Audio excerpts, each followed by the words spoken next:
a work standpoint, it's not that big a deal at all because Tom Brady's Tom Brady, can still play, proves that every single year. The issue that I think is the bigger issue here is Tom Brady has always been the guy that Bill Belichick knows, if I can criticize Tom Brady, and if I can get into Tom Brady's butt in these meetings, then everybody has to follow suit. And this is the first time, because Tom Brady has always come to these voluntary workouts, this is the first time in over a decade that he's missed them. And so there's some tension, internal tension within this organization. They can put out press releases and everything else that says there's nothing to see here, but there certainly is something to see here. They're not happy, and it's the first time that Tom Brady, to me, hasn't followed suit and has circumvented his coach's authority by not showing up to this. So you can tell me there's no internal strife within the New England Patriots, but there's some internal strife. And multiple guys have come out and talked about the Butler benching during the Super Bowl, how upset they are about that. There's some internal strife going on right here. You know what cures it now? Starting off 6-0 will help you overcome some internal strife, but if things, I always say it doesn't matter until it matters. Like, you can roll through the season. If things start to slip through the cracks and you start to lose a few games, that's when guys start pointing backwards and saying, hey, man, remember this? Remember what he did over here? And those are the things that concern me about Tom Brady missing the OTAs. Yeah, Steve makes some great points. Number one being, it's been part of Tom Brady's routine. And the most successful people that I know, in sport and out of sport, they're into a routine or a regimen. And that's what Tom Brady, now he's decided. In Tom versus Time, he gave us a little glimpse. He said, I'm going to do what I think is best going forward for my career. So right now, he feels like, as far as his career, which also means training with Alex Guerrero around the clock with no limitations or restriction, and it also means spending more time with his family, which is a real thing when you get to the age that Tom Brady is at, before you put yourself back into the grind of being back in New England. So I understand Tom. I respect it. I missed a lot of mini camps, OTAs, but it wasn't no big deal because it was part of your routine. Because I wasn't there. And I had just as good or a better training staff for a regiment that the team knew was successful, and we were going to do that in Florida, and there were a lot of other guys on the team there. So what we're seeing is a trickle-down effect from the Garoppolo demand on trading them, all right? The Guerrero being X'd out of the organization, Tom Brady losing Super Bowl 52, and what I'm going to do moving forward. That's what Tom Brady is for the first time that we're able to see as outsiders, Tom Brady being able to throw his weight around and get what he wants in New England. Well, and we can't, the Garoppolo trade is a big moment of this as well, because this is also the first time in a number of years Tom Brady has, even if it's just cursory competition, no competition at the quarterback spot.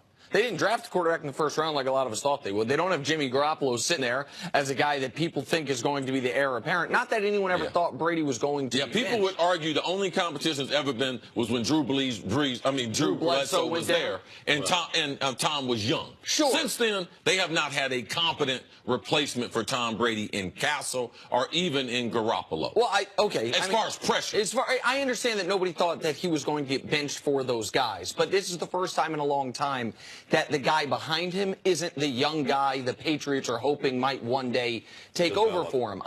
I'm all about the Malcolm Butler stuff. I think that's an enormous moment in this franchise's recent history.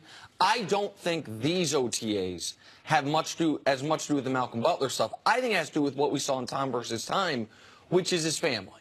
Which is, I think that at 40 going on 41 years old, I think everyone that's married makes deals with their spouses. And I think your spouse is constantly saying, do you need to keep playing? You've had these concussions that she talked about publicly. We want more time with you. That the deal you make with your spouse is, honey, I am going to keep playing, but here's what I can give you. Just like he came out and said, we agreed on 2 more years. Maybe part of the agreement was also, I'm going to scale back some of those theoretically optional off-season activities, because we saw a much closer look in that documentary that Tom authorized on, had final cut on, of his relationship with his wife and his children than I had seen before. So I think he is throwing his weight around to a degree, but I think this is less about anger towards the organization and more about trying to to keep his home life happy, which at least I can empathize with. I can see that being the case. You don't continue to play. Listen, it's not about Sundays.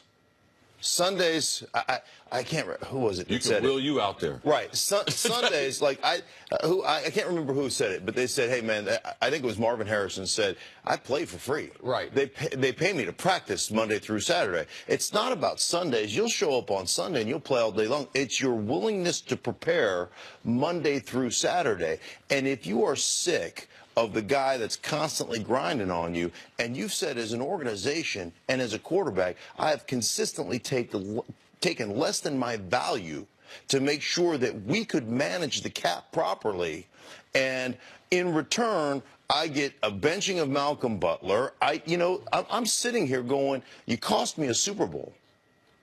I mean, I'd be upset with that as well. And I think there's a lot of players that have voiced their opinion on that. So I think there's a combination, and I agree with you with the family and all those things. He's still going to grind, but I don't need to listen to that dude grind on me in the offseason because I know what a grind it's going to be during the regular season. Or is it that at the end of the day, the way you said, CC, you loved your off-season training, and I'm sure you had the blessing of the Vikings organization when you were training. He doesn't have the blessing of the Patriots organization to go off and do it the exact way he wants to. Guerrero isn't welcome there with an office to work on him every single day as much as he wants. How much of this is the fact that he's getting older? He wants to do it his way with his guy, and maybe a little bit of resentment towards the organization. I think that's part of the deal as well. For anybody who says, well, I don't know about the Garoppolo thing, listen, I was in a meeting with the Niners who said we pursued Garoppolo at the combine. They said absolutely not. We pursued him in the preseason. They said absolutely not. We pursued him the regular. We had given up, and all of a sudden the phone rings 2 days before the